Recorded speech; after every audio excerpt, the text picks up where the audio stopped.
Three, two, one. What's going on, folks? Welcome to 34 Questions. I'm your host, 34, and today I have a very special guest. Amber Zertuche is in the building. How you doing, Amber? Doing great. Thank you again for stopping by. Definitely appreciate you taking time and your openness to share your story. For the folks out there who are unfamiliar with the flow of the show, we do some intro questions, a little warm up just to set the tone. I threw in an icebreaker in there as well. If you're feeling a little bit nervous, hopefully that could help out. And then after that, we'll jump into the main interview where you choose a number between 1 and 34. How does that sound? Sounds great. Awesome. Well, my very first question for you is, how have you been? It's been a crazy year and a half or so, and it feels like we're getting there. How you been throughout this time? I've definitely been up and down, but I think I'm more aware than I was of my rigidity that I've had, because this pandemic has kind of made me I have to be flexible. And so there are some downs, but overall I feel really grateful for a lot of learning and growing. For sure. If you don't mind sharing, what's one way you felt like you've grown throughout this time? Well, I think that change is hard for me. And I think one way that I've grown is not being so resistant to change, even if it has nothing to do with the pandemic. Maybe something like plans change last minute, somebody gets sick, or somebody can't do something that they originally said that they were going to do. Just going with the flow. I'm much more prone to go with the flow than I was because I've had a lot of practice doing it now. I feel you. I don't know where I stand on that, if I'm more go with the flow or if I like things more structured. I like to think I'm like a go with the flow kind of person, but I think it's something that we all kind of have to work on, because our expectations, I think a lot of disappointment comes from having expectations, even though there are some good reasons why you should set goals and everything, but you also have to be able to adjust and adapt. So I'm happy to hear that, you've been able to work on those skills. Thanks. For sure. My next question for you is, what would you like the audience to know about you? I guess a couple things. I think what I do for a living is certainly relevant because it's a huge part of my life. I'm an engineer. I was the only woman engineer on my team. I worked on the James Webb Space Telescope, and I wanted to see change. So I went back to school and learned how to teach physics and engineering to high school students here in SFUSD, which is how we met at Burton High School. And now I'm going even deeper to that by running the regional chapters of the California chapters for an organization called Ignite Worldwide. And so my full-time job is essentially inspiring girls and non-gender conforming youth to these STEM careers. And it's a passion of mine because I wouldn't have never got into it unless somebody told me that I could do it. So that's something. And I live in San Francisco, and I do yoga. I'm on a vegan diet, and I live in a tiny little apartment in Oceanside, and that's where I'm calling from now. Gotcha. Awesome. Honestly, you just kind of blew my mind, because we never really got a chance to talk when we had met each other at Burton in this depth, so it's really amazing for me to hear your story from where you were coming from before teaching. That's a pretty big change. I don't know how many people do that. Maybe, your colleague, there are more people who, work on or plan to teach after their career.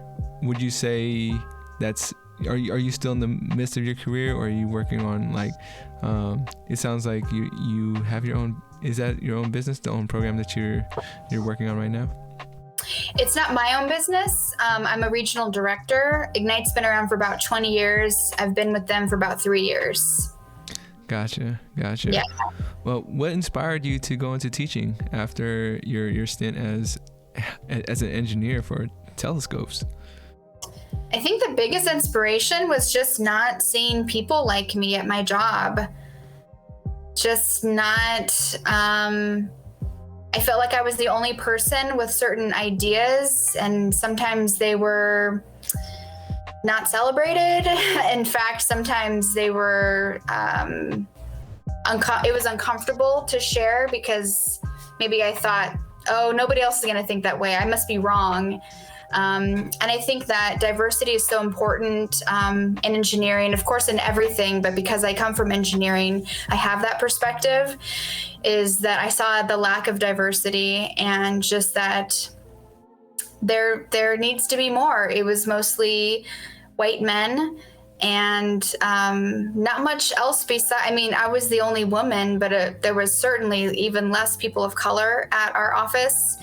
And I just wanted to see more of that. I have concrete examples of how not having diversity hurt the program. And so I just was like, well, how can I best do this? I was active in Society Women Engineers, and we did lots of outreach stuff there, but I really wanted to insert myself into something greater. And so that's why I just you know what, I'm going to go to school, learn how to be a teacher, and show students this is what an engineer can look like and that they can do it too, if they're passionate about it, you know? Yeah. That's always the hard part, because how long does it take for most folks to find their passion, right? And exactly. we want to be there to help foster it into the youth, but I know for myself, when I was working with the youth, it's not like I had a concrete passion that I was pursuing I feel like now I have the confidence to do that for them. But back then, I was really just trying to show them I'm doing the best that I can. And hopefully, you guys are doing the same. But yeah, I wanted to ask you about first thinking about joining the industry. Now, was that something you were aware, feeling like you were going to be, the only woman on a team? Was that something that either scared you or inspired you more to do it? It didn't actually scare me because the major, so my major was optical science and engineering at UC Davis. And I actually started as a computer engineer, and that was a little uncomfortable. There weren't a lot of other women in that major and in my classes. But when I moved over to optics, and I got to study light and how light interacts with everything, I found that there were more women in the major, and every single study session I was in, there was at least one other woman. And so I think that helped me say oh, this must be how it is in when I go to work, it's going to be like this, there'll be at least one other woman in the room. And that gave me confident. Also, I was very young, so I wasn't really thinking about that kind of stuff. But I honestly didn't even start thinking about it until there was problems in the program that I was working on as an engineer. So I think maybe I was just young and passionate, and I didn't really think about, am I going to be the only one or not? But then I went in and I was like, oh, this is hard. This isn't like study hall. I got you. My next question for you is, if someone were to pay you a tribute, how would you like to be honored? So if I was going to tell myself today I'm going to do something in honor of Amber, what kind of act could I do for you? Wow, that's incredible. I just felt my heart fill with love for even having that question asked. I think getting people together that I love is one way to honor me. This is funny that this is a question because my birthday's on Saturday and I have no idea what I'm going to do. I always have an idea about how I want to honor, another trip around the sun. But this year it's kind of I don't know. I really don't. But I think that's top of mind, is just being around people that I love and getting them to be together. I think a big part of being in a community is building the community and bringing people together. That and singing. I think singing is a huge part of my life. And I like hearing other people sing. I like singing myself. If they were musical, like, oh my gosh, here it is, writing a song with me. And all the people have different choruses. And they all get together and practice and get to know each other ahead of time.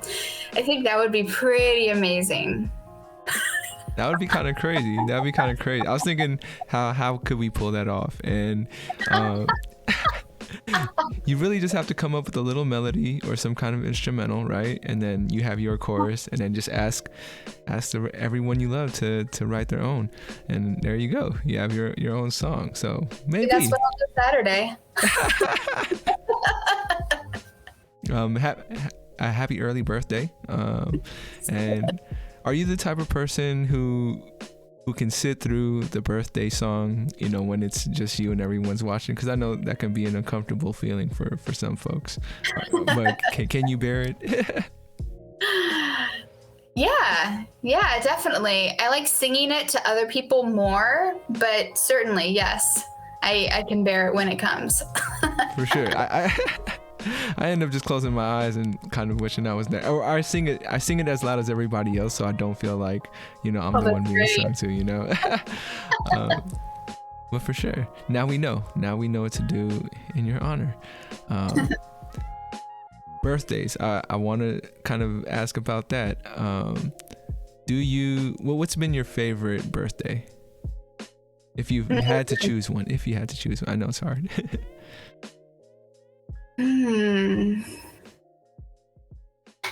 It's funny because last year's birthday was really amazing, even though it was on Zoom.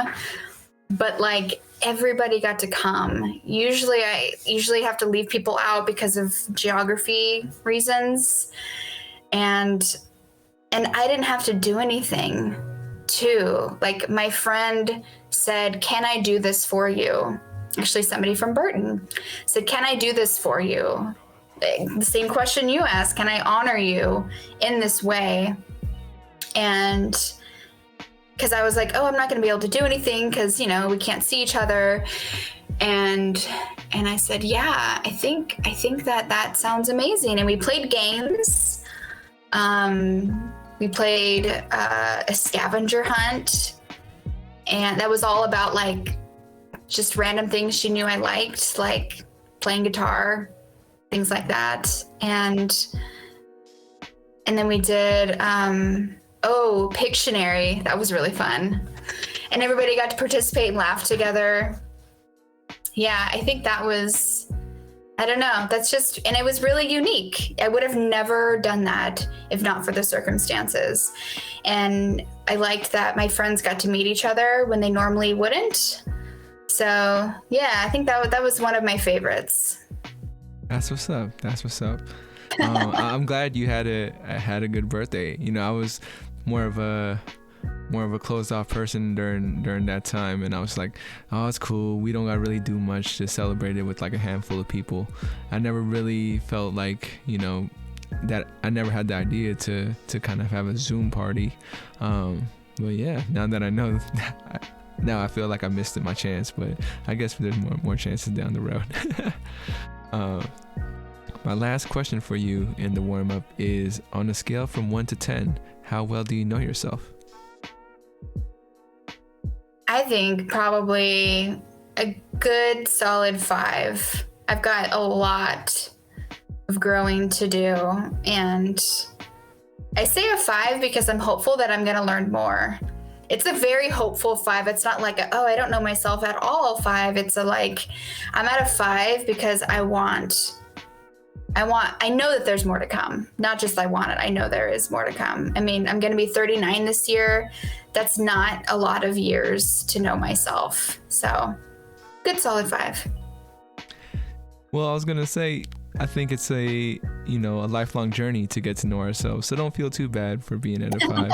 I'm at a 5 as well. I'm with you there for the same reason. There's a lot of things that, as much as I think I know myself, I'm proven wrong more often than not.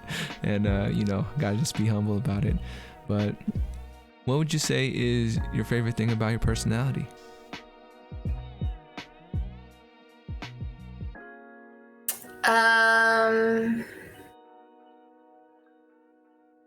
So when people ask me these types of questions, I always think of like, what have others told me that they like about my personality?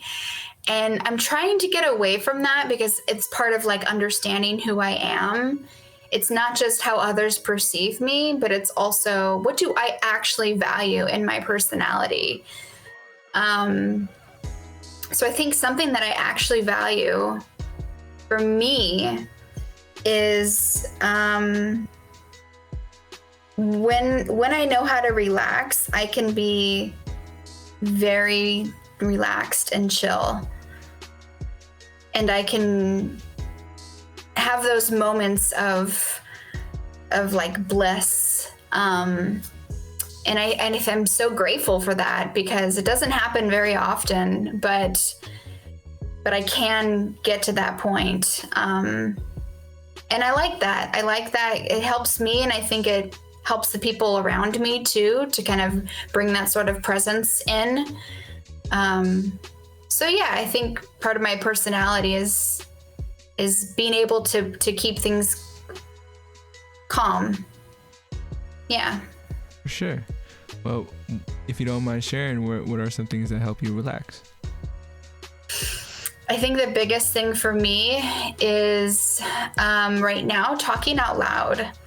As funny as it sounds, but when I'm alone, it helps me just kind of like get some perspective. And looking out the window, I have a big window, and seeing the trees move in the wind and really focusing on that. Watching shadows is really relaxing too.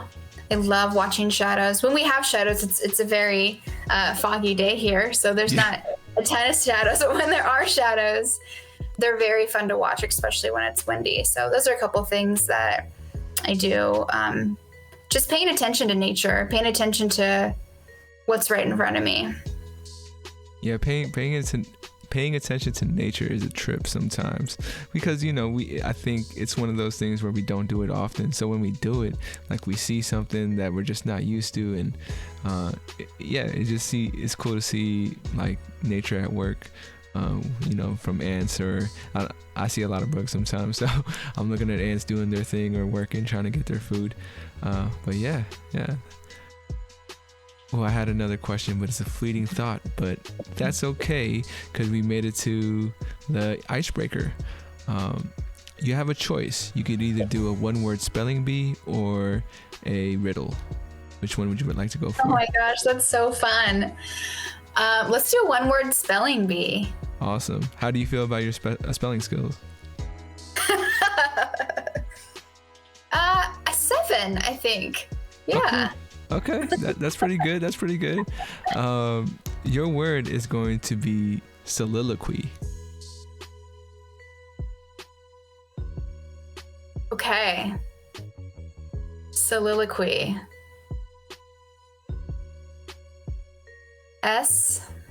S-I-L-I Solila Q-U-I-E.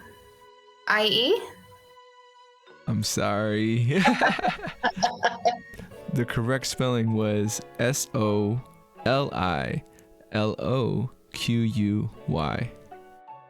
Wow, beautiful word. Yeah, I know.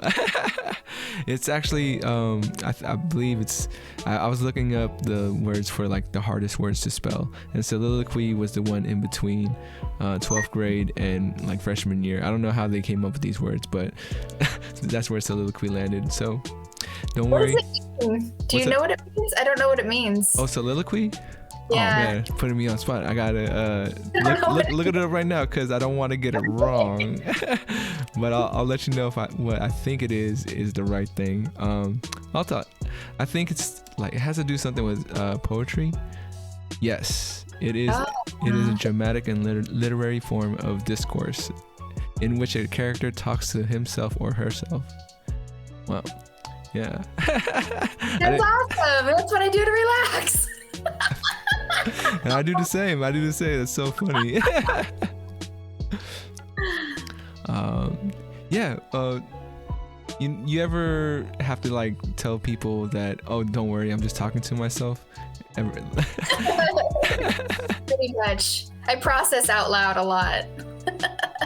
I hear you. All right. Well, we made it to the main portion of the interview where we choose numbers between 1 and 34.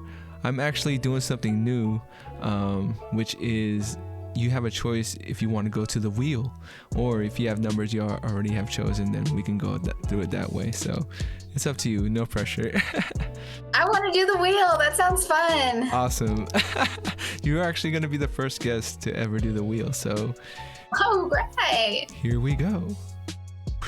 The wheel. I know the quality from your end might not be the greatest, but trust me, it'll look better as a final product. And if you can't see what it says, I'll definitely announce it. So Okay.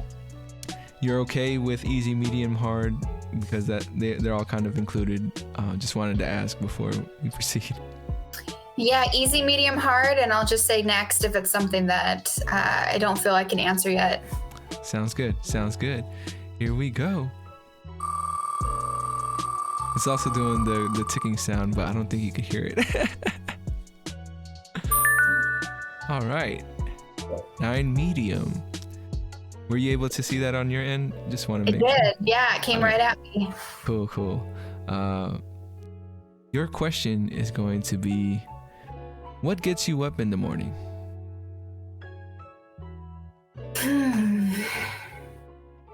What gets me up in the morning is hunger. Like, honestly, sometimes, especially on the weekends, I can certainly stay in bed for a long time, just like drifting in and out of sleep. If the window's open, looking out the window. But usually hunger gets me out of bed. But before that, or like, besides that, it's kind of like a funny one. I think the ability to be active gets me out of bed. I know that I get to go for a walk. I know that maybe I get to go to swimming that day. That I get to move my body. That gets me out of the bed. For sure. Do you have a go-to breakfast? One that you pretty much can't get tired of? Yes. So any sort of hot cereal. So like I what is it? Brown rice cereal, buckwheat cereal, or oatmeal with fruit. And if I'm really lucky, I have some roasted, what are they called? Pecans on hand to really, level up my breakfast. That sounds pretty tasty. I haven't tried that. I've had oatmeal, but that's pretty much it. And the other first two that you mentioned, you said it was buckwheat cereal, and then there was buckwheat cereal and brown rice cereal. Those are because I was getting tired of oatmeal, so I got you. Any I know it's not that we're sponsored or anything, but any brands you would recommend, like for someone who's never tried it before, what should I grab? Yeah, Bob's Red Mill for sure. That's what I use. For sure. Cool. And the second part of this question is, what keeps you up at night?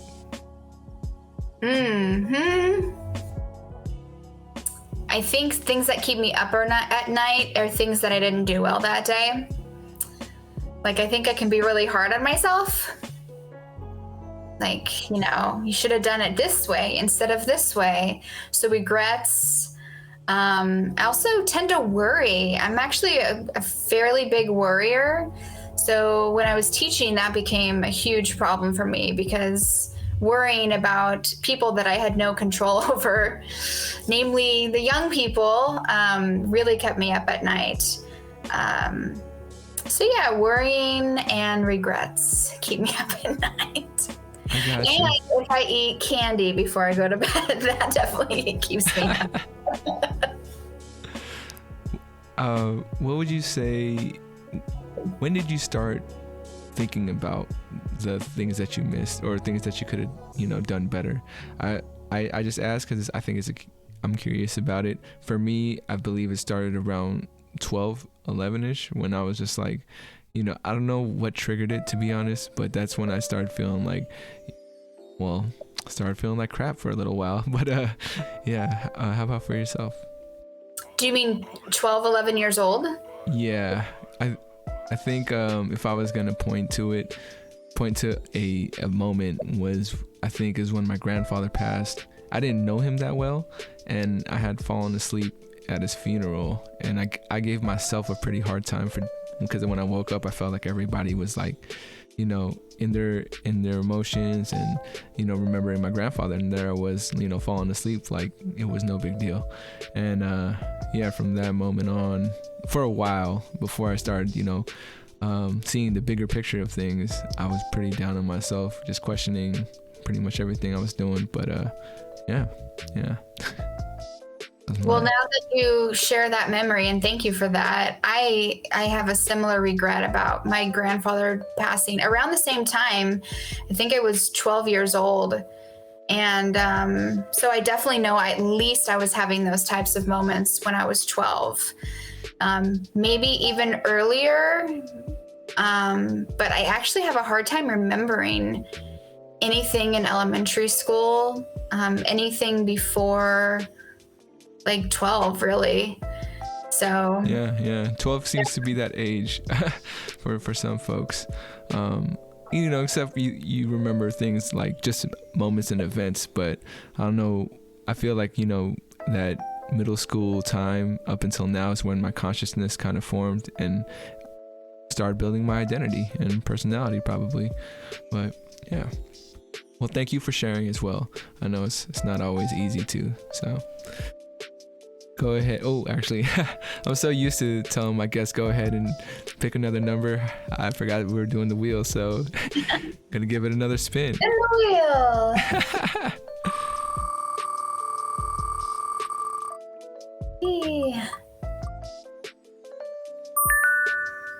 21 hard. Uh-oh. Let's see what we got. What do you hope for? Hope, pray, wish for? Yeah.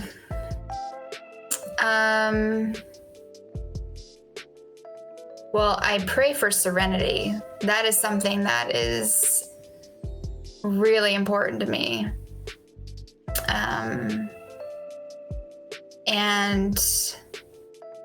And I hope for knowing myself better. I think that's a big part of my journey, is getting to know myself better. And I hope that I can, through knowing myself better, treat others better. Because I think by bypassing the taking care of me and the knowing me, and then jumping straight into serving others, that has not worked for me. I think I hope that I can know myself better in order to serve better. For sure. Yeah, I think it's one of those things. You ever read the Chicken Soup for the Soul books? No, I've heard of them though. It is one of those books I used to read as a kid, because it was like a collection of short stories and letters that people wrote about a particular topic. And what you were just saying about knowing yourself to better self others. There's this poem, and you probably seen it floating in other places, but it basically said, if I wish to change the world, I should start with changing myself. And it was one of those lessons my mom used to like ingrain in my head, because I was a kid who thought, you know, I could change the world. And it's not that I don't think I can't yet, but the approach and the way I think about it is a lot more different. I definitely do agree. You know, it starts with yourself, and then, you know, everything else will kind of ripple off that. But yeah, just wanted to bring that up because that's what it brought up for me. But yeah. Wanted to ask you something about being a teacher, if you don't mind. And what would you say brought you the most joy working with the youth?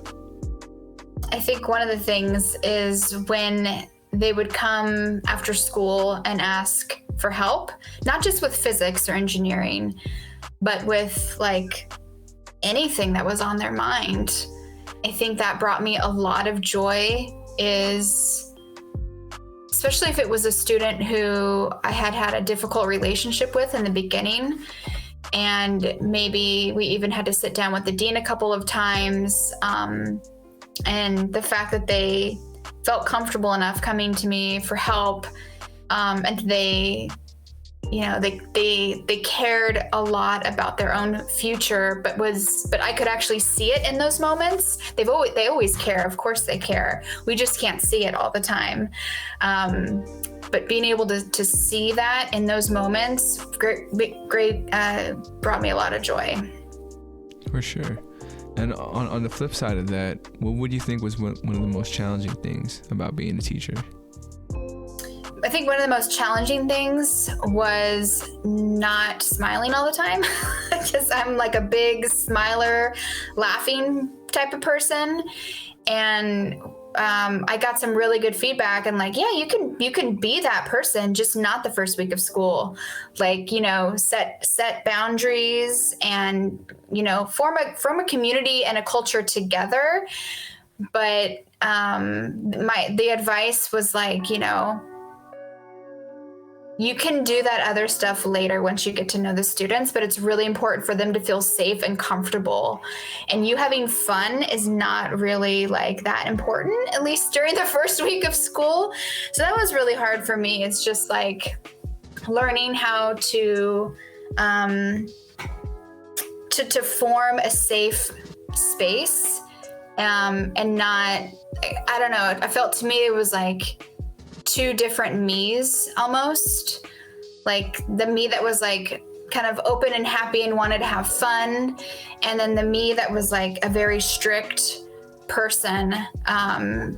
So I think that was really hard for me to do that, to be somebody that the students needed me to be, and then later revealing myself and actually having a true relationship, but in the beginning being like a little bit more strict than I normally would be. That was hard.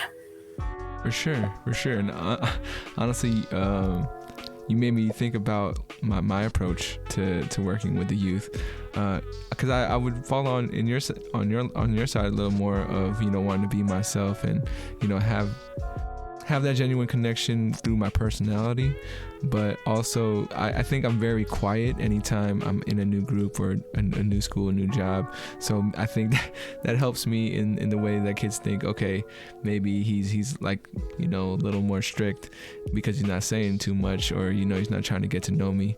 But then I wait. I think over time, that's when relationships can build. And like, you know, like you said, students can start asking you for help because they feel safe and comfortable around you. And yeah, I think that's when, for the kid at least, I don't know if, for you, do you remember any teachers that taught the way you did? Or growing up, did you have a role model in your mind of who you wanted to teach like?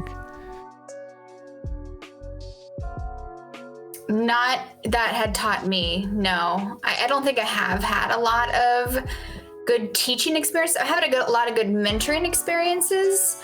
One of my math teachers was amazing, Mr. Ennis. He knew who I was. He knew me, and that meant a lot. The teaching style was like worksheets and lecture. And I don't think I didn't model after that, but I did model after like getting to know every single person in that class, and at least one thing that was unique to them that I actually knew about them. And then I could talk to them about it every day. I wanted to have a positive connection with all my students every day. It's a huge thing, but it's not that difficult to do with several years of teaching. One little thing, one small thing, and maybe it doesn't have to be every day. We don't see our students every day with block schedule, but that type of connection, he definitely inspired in me, because I know how good it felt to be seen. Even if it was for something that I didn't want to necessarily be seen for, or something that was just anything. It really didn't matter. The fact that he saw me in that class, and most of my other teachers, I didn't feel like I was seen. I was very shy when I was in high school. But yeah, the fact that he did that, I was like, oh yeah, that feels good. And it's not necessarily about like, oh, that made me learn math better. I don't think it did. It just was better for my psyche as a teen, essentially crazy with all kinds of emotions and thoughts. And so, yeah. For sure. Well, you said it was your math teacher? Mm-hmm. Shout out to, I don't know if you want to drop their name or not, but yes. Let's go ahead and spin another number. Yeah. Here we go.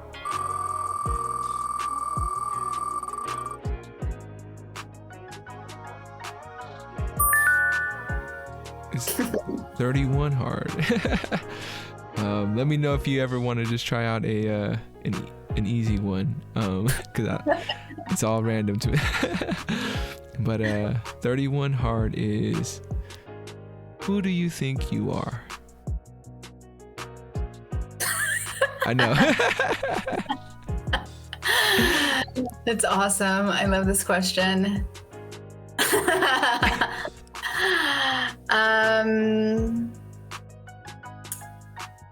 I think I'm a woman, a white woman, that grew up in a middle-class family and have a lot of privileges. And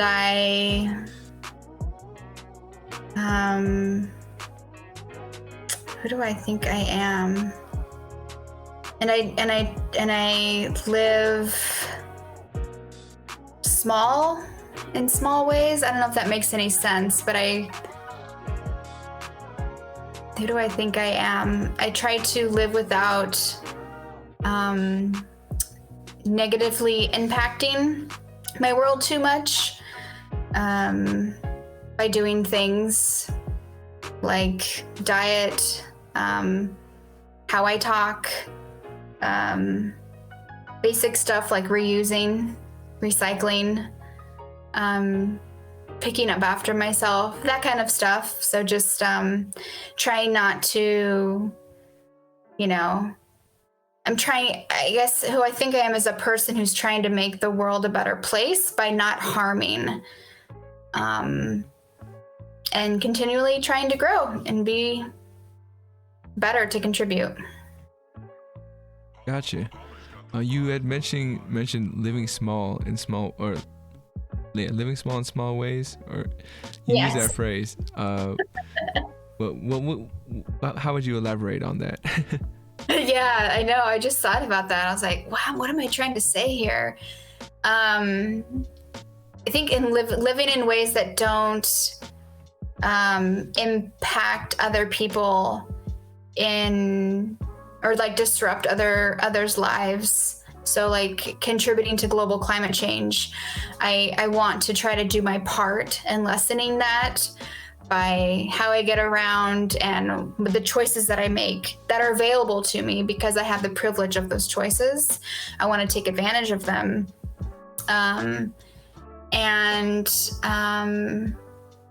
Yeah, I guess, yeah, by not harming in my words and learning more about how language can harm. I think that's something else that I think that I am that person who cares about other people's feelings, and cares that other people get seen.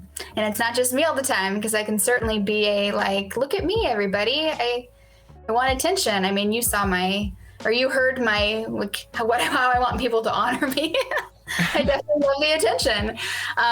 But other people deserve to be seen too. So how can I kind of step back and let that happen? So that's what I meant by live less or live small. Yeah, it's kind of a weird phrase because life is so big and grand, but that's what I meant by it. I gotcha. Another question from that for me is there anything that you've come across that makes you feel a little more optimistic about where the world is going with climate change and, you know, things that are happening in nature right now? Yeah, anything positive, because I feel like all I hear is negative stuff. So if there's anything that you feel good about, let me know. Anything positive I think the awareness is positive. You know, when I was young, I wasn't aware of that at all. I didn't make my choices revolve around other people. My choices revolved around what do I traditionally do? That's the most important thing. What's my family doing? But then also, what do I want? Those are also really important questions, I think, to consider. But there's a third question now that I am aware that my choices do impact other people besides my family and myself. And I see that not just with me, but with a lot of people, especially young people. They're aware that their choices impact others, even when it seems like they wouldn't, like whether to take a car or a bus, or whether to eat this or that, or whether to reuse this or recycle it. Those types of small, they're like so small. It seems like it doesn't even matter. But I am seeing a lot of awareness with a lot of people and companies, like these huge behemoths that can cause a lot of damage. Not all of them are so aware, but some of them are making small changes because of that awareness. So that's positive. It's not necessarily gonna, like, you know, not have us have a fire season this season, but it's a long process of, you know, I am hopeful that there can be some sort of unity around this issue. But that might just be wishful thinking. But it's wishful thinking that serves me. I mean, I think, you know, for the common person, we're pretty united that we know it is a bad thing and we need to change our habits. I fear that in the attempt of, you know, all these government organizations doing it, they're going to start doing what they do, compete, say, oh no, we're doing it better than you are, and, you know, trying to involve all the extra stuff into it. But who knows, maybe that's going to be for the better if everyone's just trying to one up each other in saving the planet. But we'll see. We'll see how that goes. Yeah. Man, I had a couple other questions, another fleeting one, but just want to give you a heads up. We have about 10-15 minutes left in the podcast, and I just wanted to thank you again for coming on, and I hope you're having a good time. So I am. Awesome. I'm glad to hear. Let's go ahead and spin another number. Woohoo!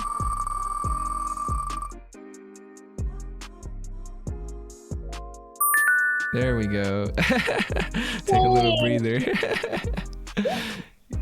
I get nervous too when I have to ask the hard questions, just because I never know who's gonna be like, oh nah.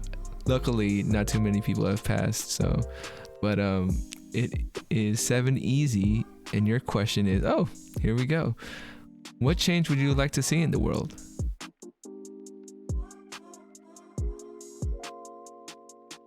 What change would I like to see in the world?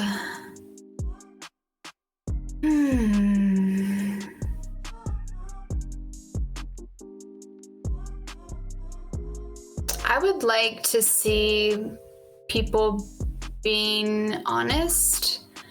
It's really helpful when people are honest. And I have a hard time being honest myself because I am so terrified of what people are going to think about me and my feelings and my wants and my needs.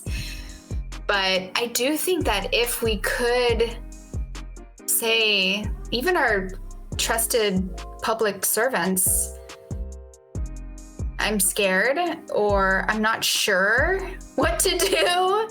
That might be scary for other people to hear. But for me, being honest about the situation instead of trying to spin something or be pretentious about like, oh no, I actually am like this. I'm not like this. Like, no, Amber never cries. She's always strong as a mountain. I think if more people, if there was more like examples of that, just speaking for myself, that I would probably be more prone to being honest myself. But it's just, I would love to see that more. It's uncomfortable, but I do know that when people do open up to me, even in work meetings, and they're just like, I'm not having it today. This happened. And I'm like, oh yeah, that's great. Because I just said, I'm good. How are you, Amber? I'm great. Even though I have tooth pain, I've got shoulder pain, I just, I'm not honest about that kind of stuff. So yeah, I'd like to see a little bit more honesty in people's, how they're really feeling. But again, going back to what we were talking earlier, that starts with me. So can I start being honest? Can I start saying, Jan, I'm actually not that great today. My shoulder hurts. Because I didn't tell you that. I said I'm great. I gotcha. And well, I'm sorry to hear that your shoulder hurts. I honesty, that is a hard thing, especially, just opening up. Why do you think that is? Why is it hard for people to be honest? I know why it's hard for me to be honest. It's hard for me to be honest because I'm afraid of what people might think about me. And I'm afraid of losing people I love because they don't want to deal with me. Like, man, Amber, she's always talking about this, or she's always grumpy, or she's never positive anymore. I can't believe I would think my family and friends would say those things, but I do.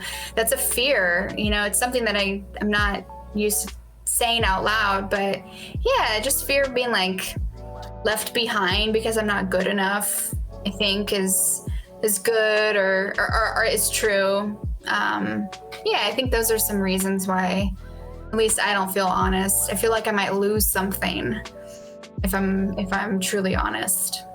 For sure. I don't talk much. This podcast is the most I talk, if you ask any of my friends or anywhere I go.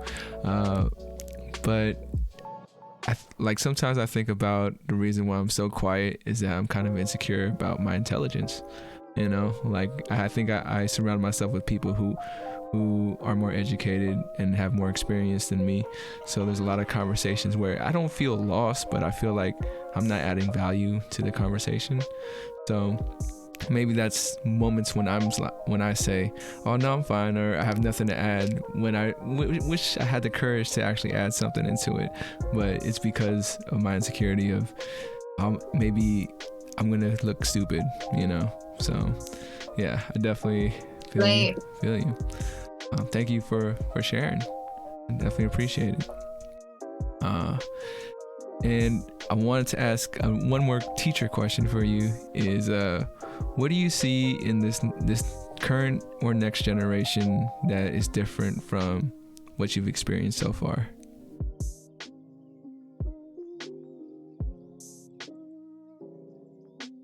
What do I see in this current generation that's different from what I've experienced so far? Well, thinking back to my students is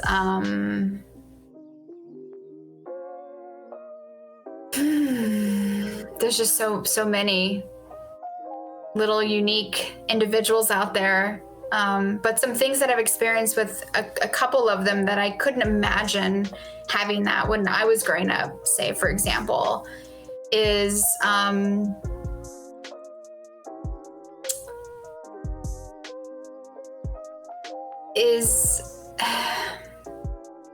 kind of going back and forth between a couple things, but I think openness to an adult is something that I would never think about doing, and I didn't ever see anybody doing that when I grew up. Like, trust in an actual adult figure was very foreign to me.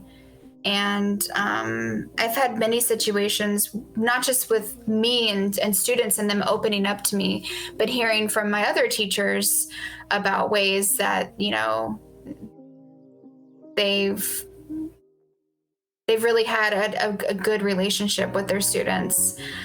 And that just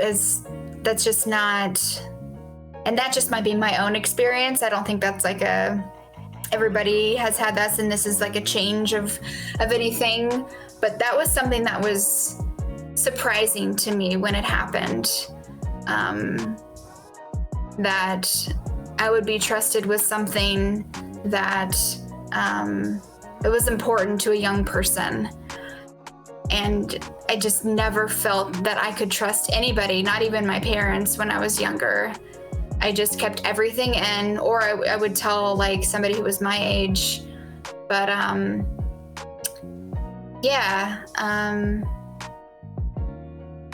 that's not the greatest example, but that's what's top of mind for me right now. Oh, for sure. And I think that is important to point out, because it's something I haven't really thought about myself, but it does seem a little bit easier to build those relationships with the youth nowadays, that you can show a little more personality. Because growing up, I always felt like the teacher was like way older, like they don't want to know me, I don't really want to know them, until maybe my senior year. And that's when you kind of like, you feel more of an adult. And I think that's why seniors can always kind of like have a favorite teacher, or have a mentorship with a teacher. But yeah, that's definitely interesting. And I didn't know that could be a generational thing. Like all of a sudden, all these kids are just feeling more comfortable, because I think, just being open to more information these days, they want to know what adults kind of think about things. And I've definitely had my moments where a student is venting to me or confiding in me, and I'm just like, I can't believe they just told me that. Or like, I have to kind of like review it later and be I don't even think my friends are that open all the time, So Absolutely. Definitely interesting times. It's because our teaching styles have changed, like you mentioned earlier. Yeah. It's not just like that person way over there. It's somebody who's actually like interacting and maybe doing more like hands-on stuff instead of just worksheets and looking at paper all the time. Maybe that has something to do with it. I don't know. I mean, as a teacher, you spending time with kids, like you are a part of their lives, like there's no, oh, I'm just a small piece. No, they're coming to you every day. So it's a definitely interesting role to play, and have mad respect for you and for all the teachers out there who take their time and put that effort in. Because, I don't know how you feel about it, but I feel like teachers may be undervalued at the moment, but the stock is rising right now. I think there's a lot of folks who are realizing what important work good teachers do, for sure. Right. All right. Well, we made it to... No. Oh, I messed up. It's okay. But we made it to the final stretch of the podcast. Have some concluding questions for you. But before we do that, I'm doing this new thing called the 34th mantra, which I ask my guests to fill in the blank of this phrase. And it's a little mantra that you create on the show. You down for it? Absolutely. For sure. The phrase is, I am, I can, I will. So I am blank, I can blank, I will blank. How would you fill that in for yourself? With one word for each blank? Yep. Okay. I am loved. I can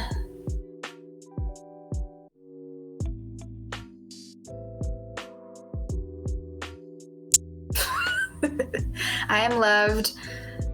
I can do. What's the last one? I will.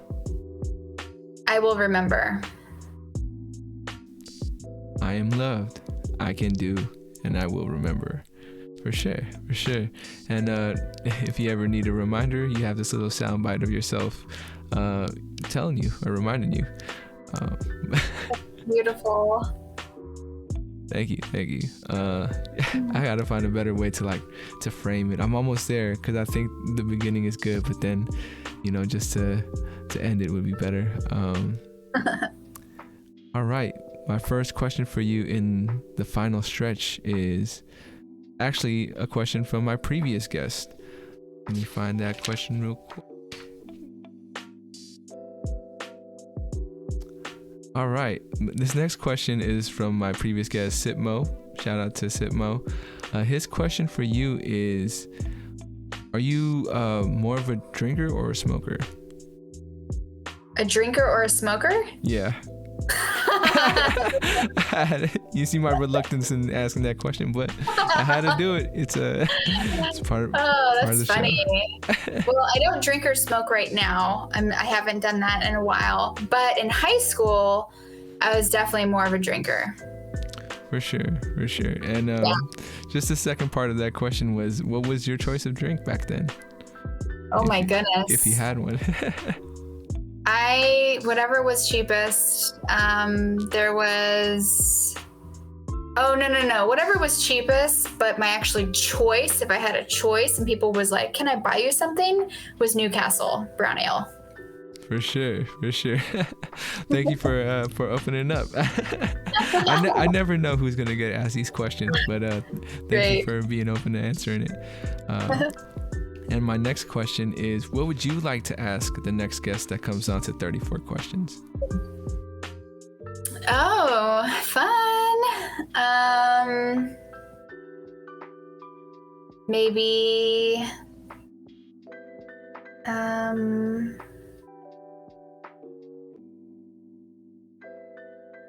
what do they like? What type of movement is their favorite? Like, how do they like to move their body? Yeah. Gotcha. Well, how would you answer that for yourself? Swimming. That's why my shoulder hurts, because I swam every day last week. I can't get enough. Have you always been a good swimmer since you were a kid? No, Well, I've always liked swimming. Yeah, not necessarily. I still don't think I'm a good swimmer. I just like being in the water. There's something spiritual about it, especially in the bay, where it's like, there's waves and you're fighting against the waves, but then there's like also this inner peace that like, it's gonna be okay. I'm gonna be okay. There's like stuff coming at me, but then I open and. Or I lift my head up and there's like seagulls or like sea lions and the Golden Gate Bridge and, a beautiful foggy sky. And I love all of that good stuff.